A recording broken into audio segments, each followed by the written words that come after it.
To create a startup, you need to find a business idea. What is a business idea? Well, it's a good problem to solve in a promising market. All right, but what does that mean exactly? How do you know it's a good problem? How do you know it's a good market? And what if the problem has already been solved by so many other competitors, like if it's the case in pretty much every market? I mean, we live in a saturated world, and the amount of advices out there to start a business is insane. And it seems that it's very easy to find a business idea. And to be honest, I'm also guilty of that because that's the topic of a few of my videos. But in this video, I really wanted to take time to think deeply and break down the principle of creating value, and especially creating value in a world where every single market is saturated, where every time you think you have a good idea, turns out you have five people that have done it before, and it's already a crowded market. So, how can you still find the opportunities that are out there, because there are opportunities and they will continue to be. So how can you integrate that as a mental framework? So whenever you are scrolling the web, finding a new website, anything you will come across, you will have this framework in mind, so you can spot the good opportunities. You can spot the market gaps.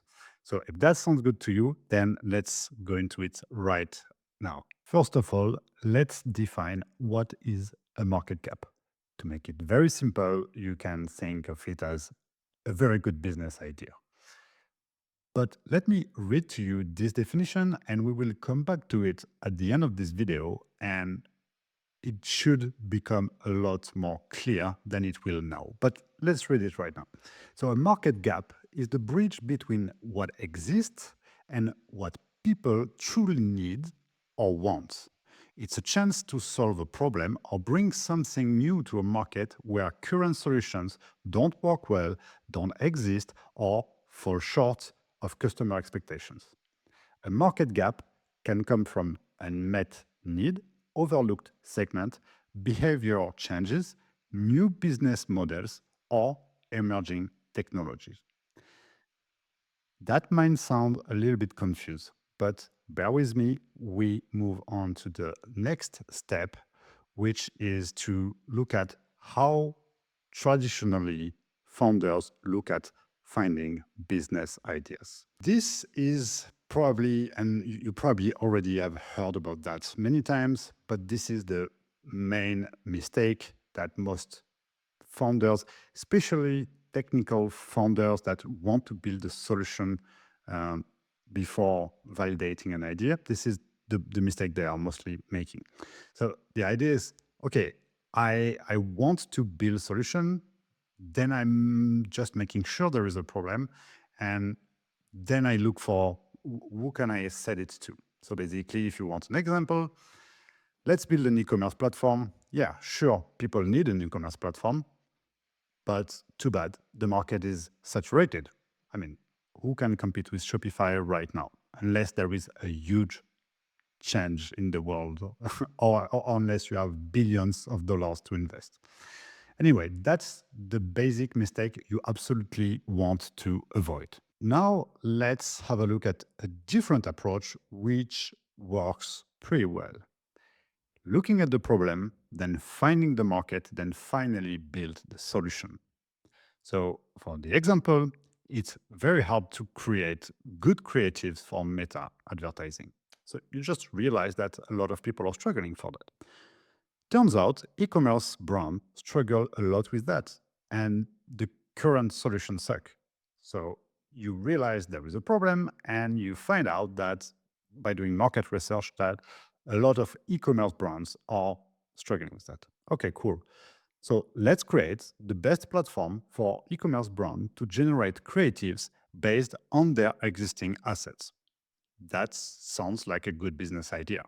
Obviously, I didn't do any research, and this is pretty broad, but this is an example for the mental process, the chain of thought until you get to a solution. Now, let's have a look at the best way to think about it. I first look at a market, then I study the market, find a problem, and then build the solution for this problem. As the example, e-commerce growth is projected to double in the next 10 years. Let's focus on this one.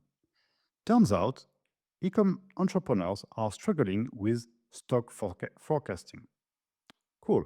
Then let's create a simple tool that shows restocking inventory needed in real time based on orders in previous period.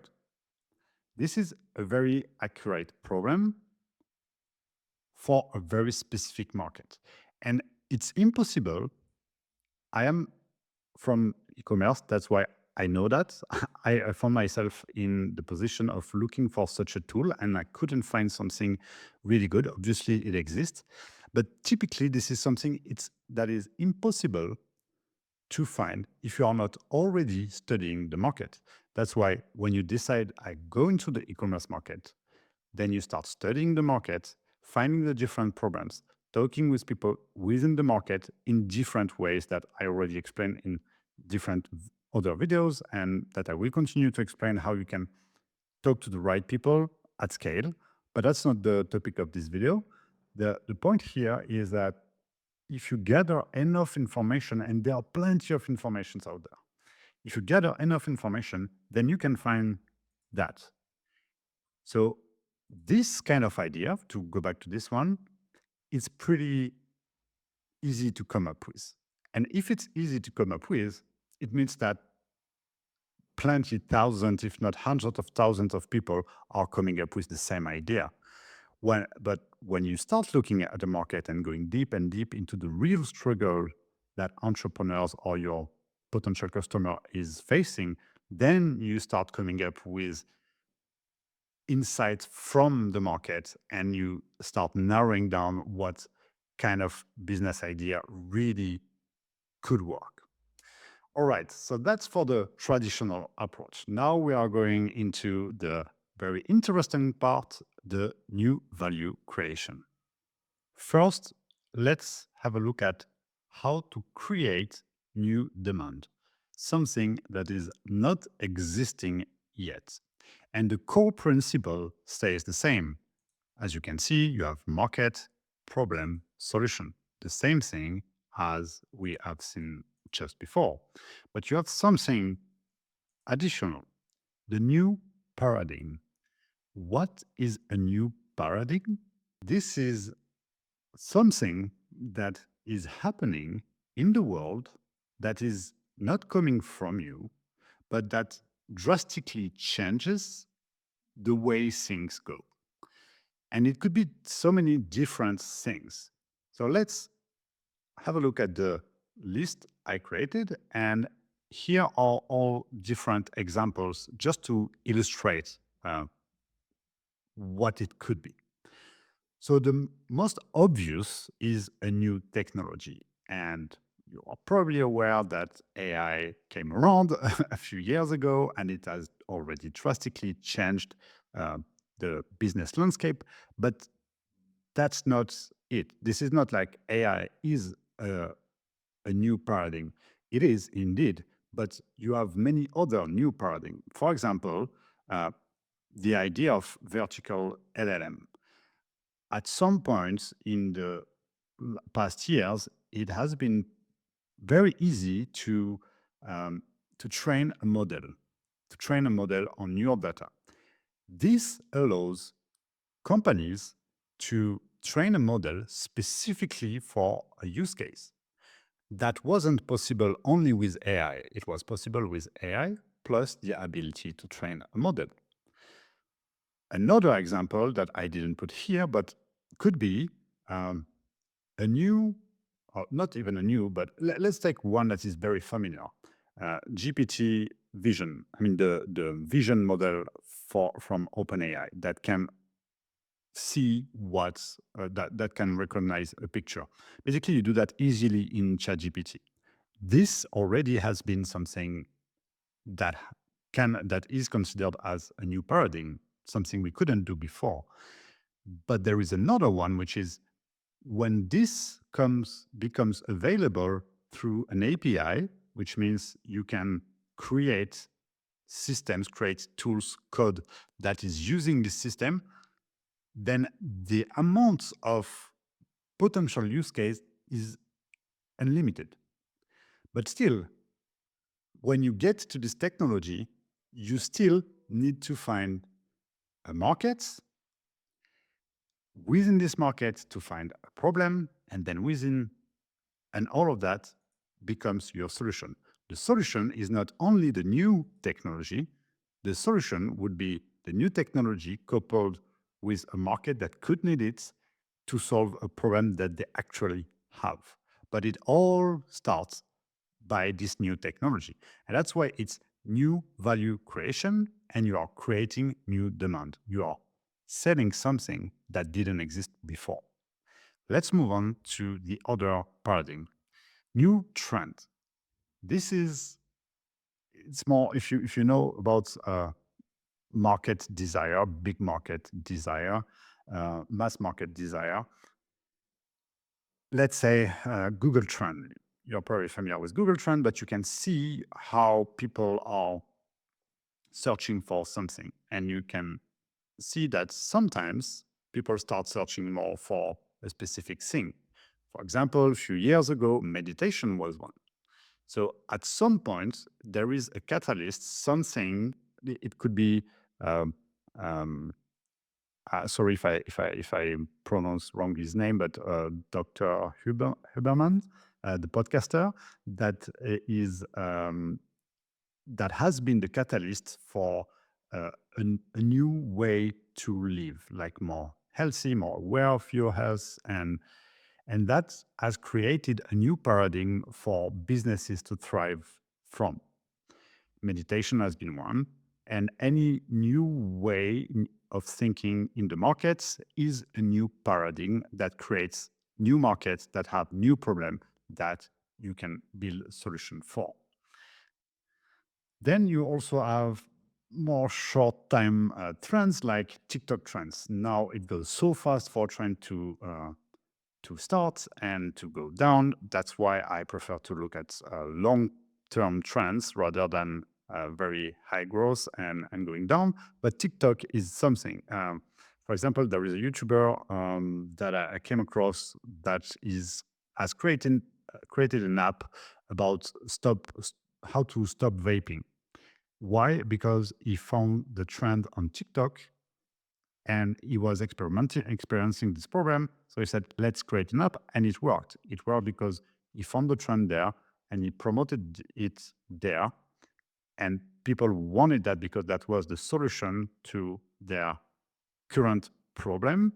So he just joined these people where they were, and he created the solution for them. I don't know for how long it will last, but at least it worked. Okay, new painful regulation. There are plenty in different industries.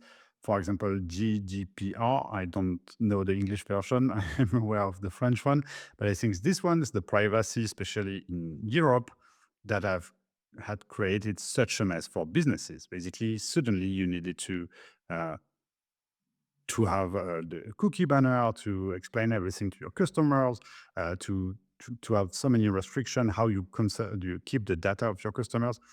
That has created a lot of businesses that came up and say, hey, I can make your life easy for you to follow this rule, this new rule. New business, new demand because of a new paradigm. Okay, now a new data set is available. When a data set becomes public, if it can be useful to another businesses, then you can create the access to it that fits their need. For example, here it's air quality data. There are plenty of apps that are showing the pollution in the air at a certain moment, at a certain point in the world. This is only possible because there is a data set that is available. Either it's free or it's paid, But this creates a new opportunity. Before this data set, you couldn't create this app. And therefore, no one needed this app because they didn't know it existed. But once it was available, people thought about this possibility, even though no one was asking for it, imagined a future where it was available, they created it. Turns out it was a good idea and people needed that.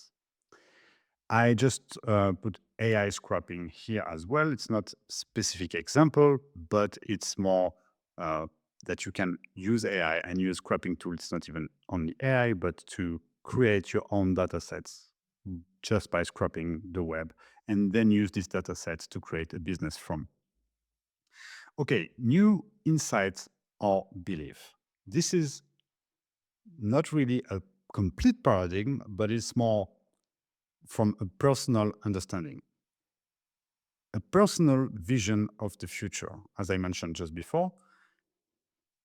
If you have beliefs, if you are reading a lot, informing yourself a lot, and you start creating a vision of the future in your mind, then you can build the products that people will need in this future. But it's not easy to do, and you can be wrong. You are most likely wrong, basically.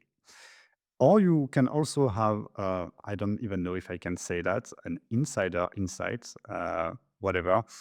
It's if you know someone that gives you a piece of information that wasn't available for the public, then this is a new paradigm because you are in a position now to create a product that you know might work. And you still need to find the market and the right problem, and then finally you build a solution. But at least you start from something that gives you an unfair advantage. And then you have macro trends. For example, if you go on Trend Hunter, this kind of websites, they are talking like very globally on where is the world going. And when you start understanding that, then it goes back to your personal vision of the future, what you are believing in, and now you are creating the tools that people will need in the future. Not now, soon. All right, so that's it for the creating new demand. And honestly, this one is probably not the uh, if you find one, then good, you should go for it. But that's not the easiest way, and not it's probably the riskiest one. I don't know if I can say riskiest, the more risky one, right? Now, my favorite one, and probably the one I would look for in most of my videos, I already did, and in the future as well, is capturing existing demand. And actually, I'm even going to say rerouting existing demand to better like that. So you find a market that has problems and you find a good problem for a good market, and you don't care if there are a lot of competitors. On the contrary, this is exactly what you want. You want a market where people are fighting for. But what you want to do is to create a differentiation. Once you find the differentiation, then you create the solution. Let's go through this list. And this doesn't mean that it should be only one. It could be several differentiation. And by the way, it could also be starting with the paradigm and then even finding a differentiation. Everything could be put together. It doesn't matter. It's for you to have that in mind. Okay, a new segment in the market. Let's think about fitness trackers. It could be smartwatch, uh, just fitness trackers, and all the analytics that people are following. This is a huge market, and you can go ahead and TikTok and you find plenty of ads and apps that are scaling, just selling this kind of product. There are plenty of competitors, but the market is so huge. What about a fitness tracker for seniors, for people that have different needs? So, for example, it could be uh, um, a very simple analytic that talk about health more than performance. It could be the font can be a lot bigger. You basically adapt the solution to a specific market. So for them, in your world, you are the only version. I don't know if it exists yet. It just came like that. It's just to give an example again. But you can be the best at creating a fitness tracking for seniors, for elderly people, because it turns out they need it. The market is smaller than the global market, but for them, there is no competitors. It's you. That's how you reroute existing demand, by being the best for a specific segment. Then, new approach to the problem.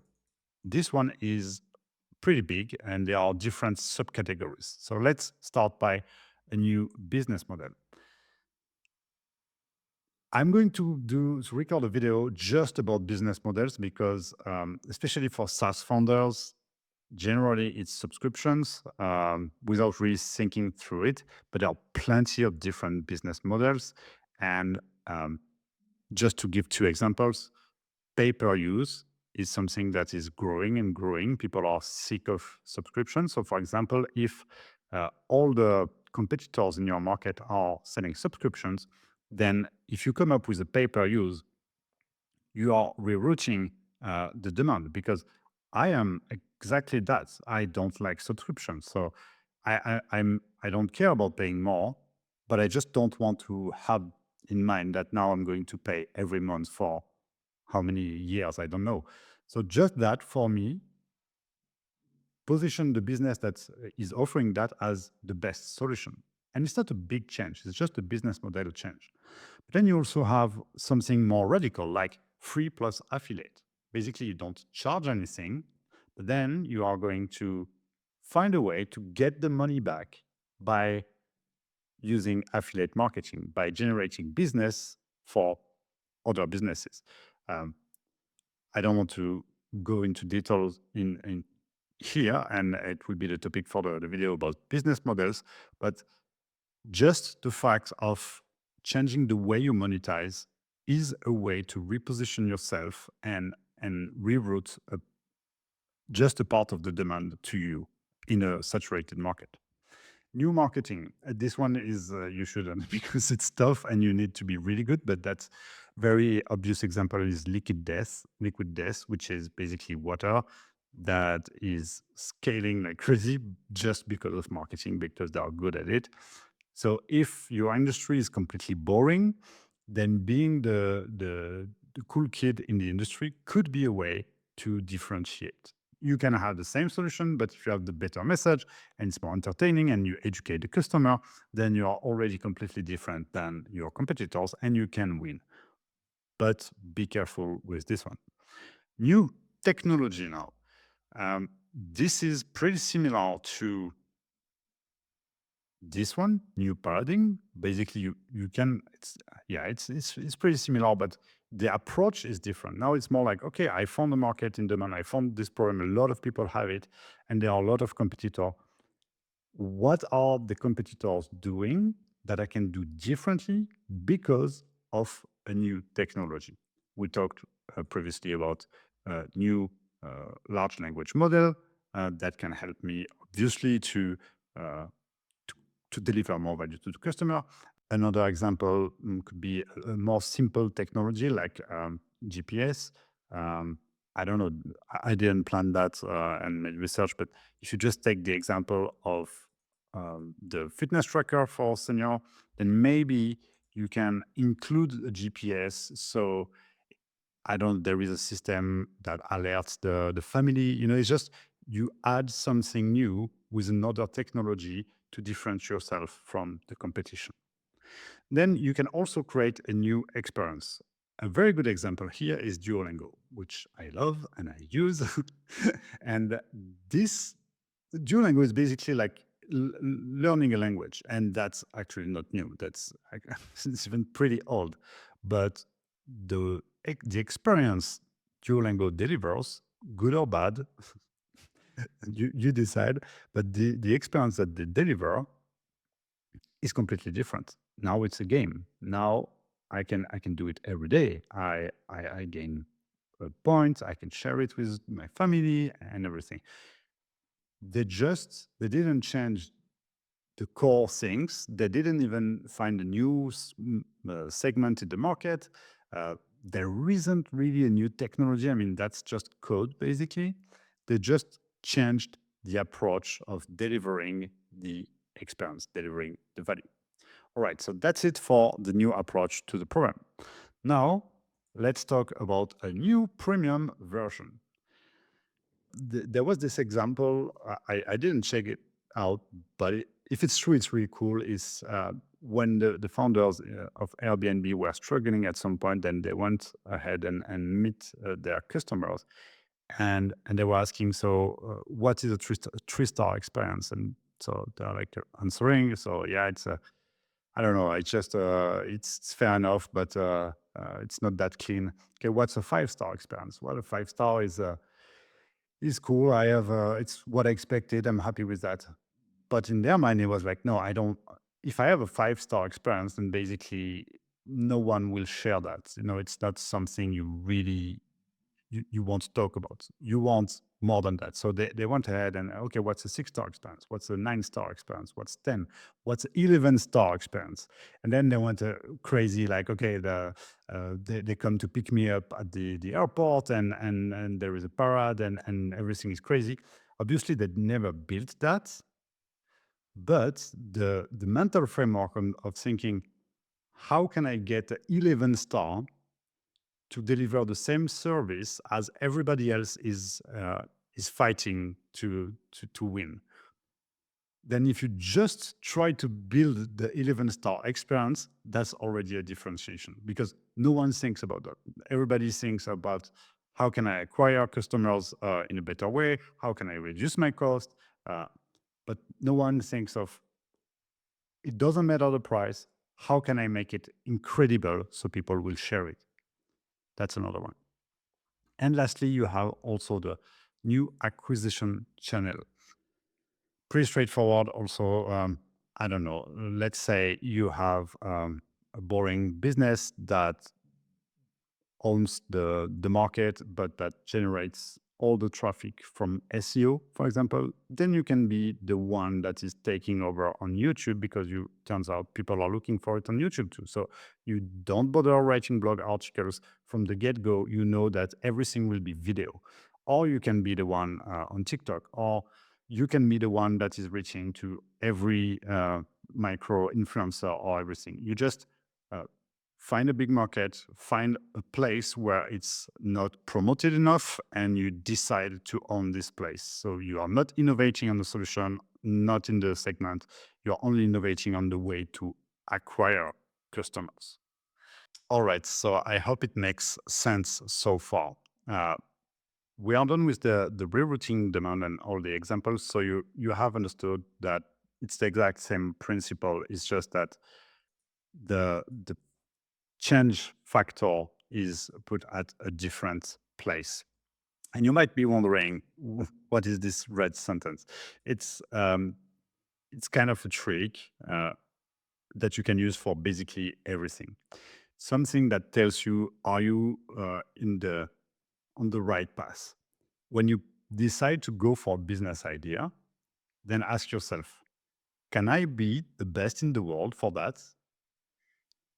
If it seems impossible, then you are not, that's not a good business idea. You are neither creating new demand nor rerouting existing demand.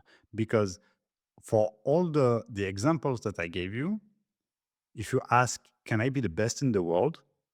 Then the answer is yes. For all the precise example, like for my fitness tracker, for example, can I be the best fitness tracker for senior in the world using all the things I talked about, differentiation, the GPS and everything? I guess I can. If I focus only on them, I guess I can. And it's the same for new paradigm and all the way to differentiate.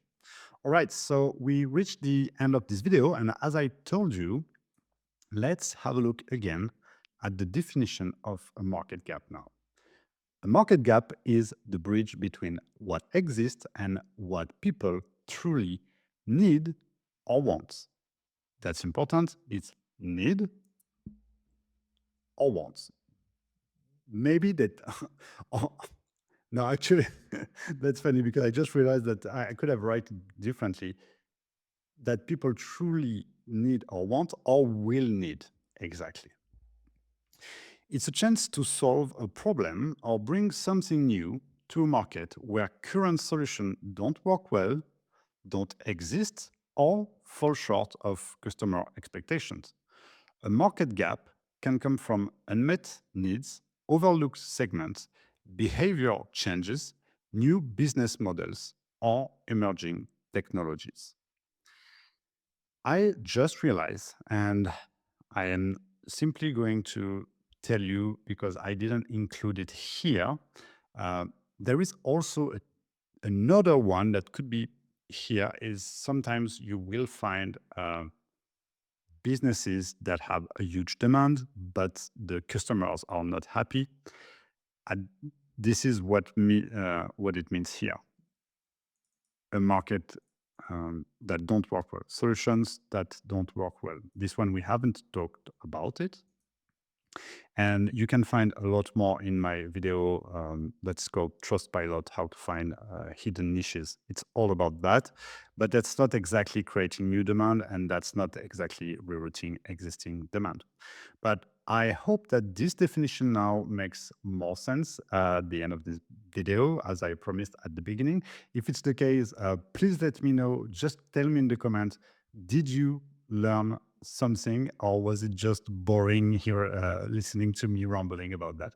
But for me, I know that I had a good time thinking about this concept, and I realized that even though it was clicking in my head, it was very hard to put it in an understandable way on my Figma like that. So I hope you like it. Anyway, that's it for today, and I see you in the next video. Bye bye.